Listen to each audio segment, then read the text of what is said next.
François Bayrou est à la manœuvre, Gauthier Lebret, il veut aboutir absolument à un accord, en fait.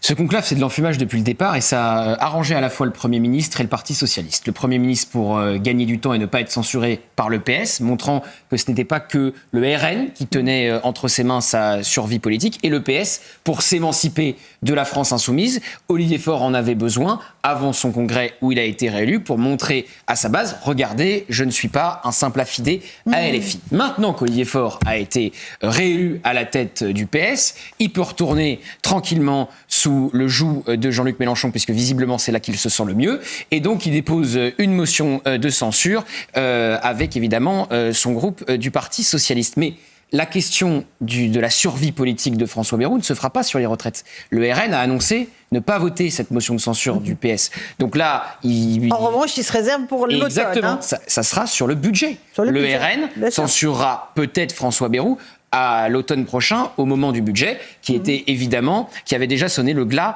de Michel Barnier. Mais Marine Le Pen, je vous rappelle que, étant donné qu'elle est inéligible avec exécution provisoire, le jour où elle ordonne à son groupe de censurer, elle prend le risque ensuite d'une nouvelle dissolution. C'est pas automatique. On peut juste changer de Premier ministre. Évidemment que c'est pas automatique. Elle prend un risque. C'est pour ça que je dis elle prend un risque. Et si évidemment nouvelle dissolution il y a, elle perd tout, elle a déjà perdu un poste de conseiller régional. Donc voilà, mais la question des retraites ne fera pas tomber François Bayrou. Donc là, il veut sauver la face en disant que le conclave n'était pas juste pour gagner du temps, c'était pour aboutir à telle ou telle mesure. La vérité, ce n'était fait que pour gagner du temps.